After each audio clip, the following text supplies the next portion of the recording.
Elles sont où les tours? C'est quoi ce délire? Putain.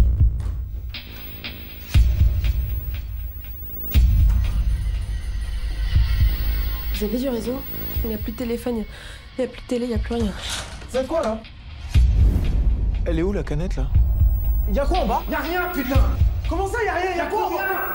Attendez, faut pas sortir.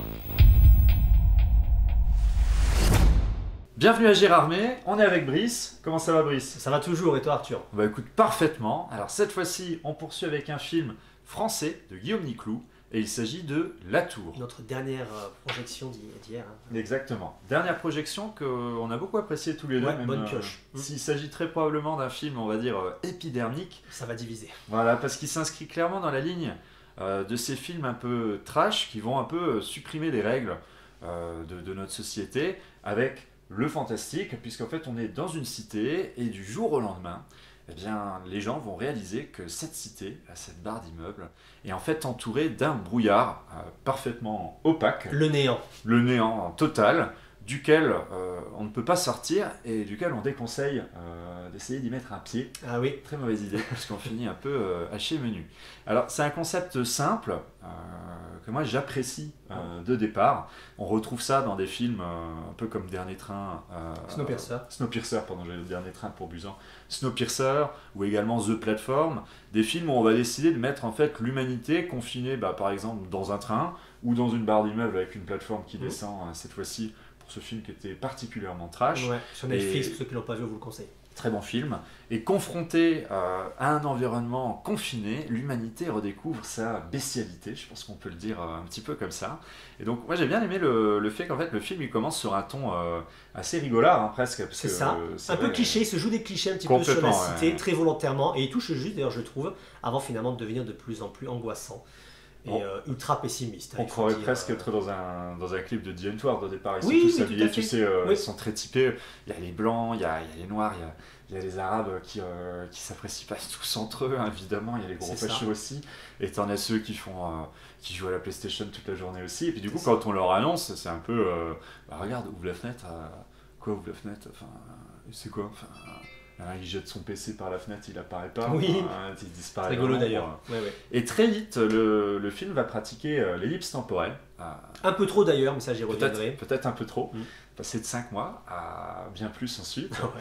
Et là, on va avoir des bons finalement des bons temporels, ouais. Des bons temporels, et où on va réaliser finalement que l'humanité, il en reste plus grand-chose. Alors, qu'est-ce que tu en as pensé, toi, Brice? Franchement, je vais le dire, des fois, faut pas avoir peur des mots. Ok, il va diviser, mais moi, j'ai adoré. C'est le genre de production que j'apprécie beaucoup. On est dans des productions, mine de rien, sans le sou, ce qui n'est pas une critique. On voit que le réalisateur n'a pas eu de budget, mais c'est pas grave. Qu'est-ce qu'on fait? On fait le néant, et ensuite, qu'est-ce qu'on explique? On fait une pure critique sociale. Alors là, pas de l'humanité. Moi, j'ai montré que c'était une grosse critique sociale. De la société française, notre société, mine de rien, au niveau des classes sociales françaises, du racisme latent, même de l'homophobie, parce qu'il y a quand même quelques passages où on voit effectivement certaines communautés qui ont beaucoup de problèmes avec ça, ce qui est la réalité.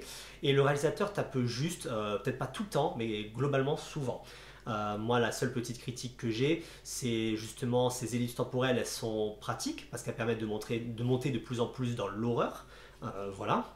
Là, on n'est pas dans le système d'étage de la plateforme, mais on va dire qu'à chaque fois, c'est qu'on peut imaginer, on prend un étage et c'est de plus en plus grave, pessimiste et même violent. Hein. Pas toujours graphique, mais mentalement, c'est quand même des fois très violent quand même. Hein. Il y a aussi la violence graphique quand même. Oui, il y en a, mais pas tout le temps. Parce que la fin n'est pas le plus violent, mais psychologiquement, oui, c'est là où c'est. Non, on va pas. Il n'y a pas la violence de plateforme. Clairement, on n'est pas dans. Et c'est pas l'objectif. Il y a une ou deux scènes bien violentes, mais globalement, on est beaucoup dans la violence psychologique qui. On reparle, pour ceux qui l'auront vu, vous verrez quand vous verrez les chiens, les chats et les bébés, vous comprendrez, mais quand même.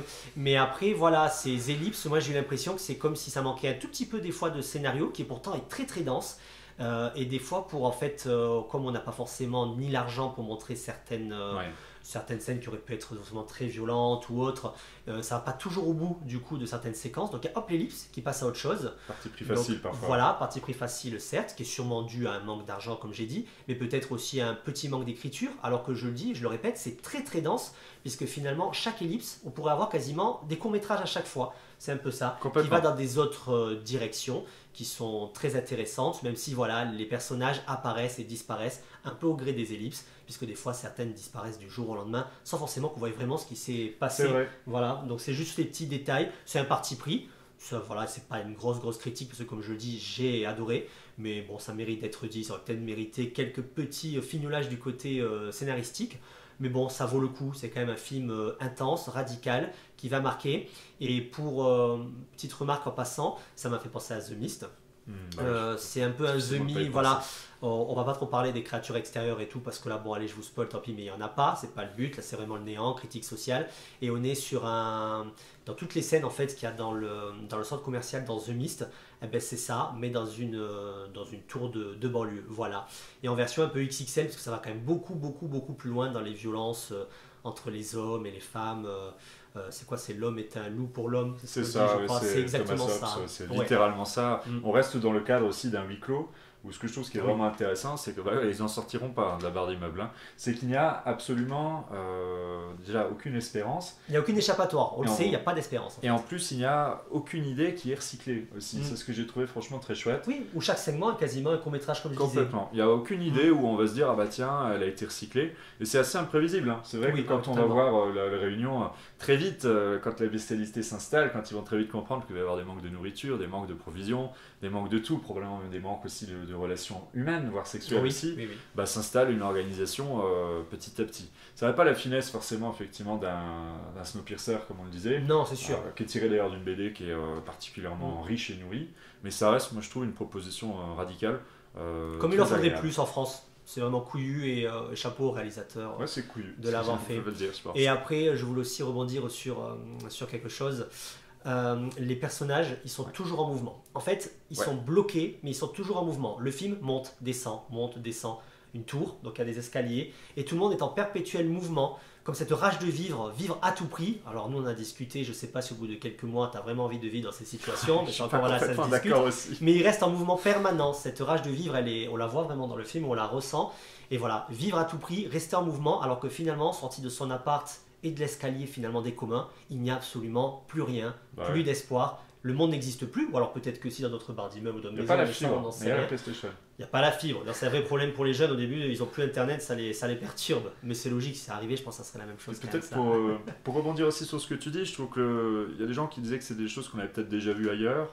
Je ne suis pas complètement d'accord parce que moi j'aime bien l'idée qu'en fait ce soit quelque chose qu'on puisse refaire dans d'autres cadres. Et le cadre de la cité n'avait pas forcément été utilisé. C'est ça, ça fait une autre vision. Et celui de la cité est à mon avis très important parce que on a souvent l'impression quand les gens regardent BFM ou CNews qu'en fait c'est un lieu de non-mixité sociale.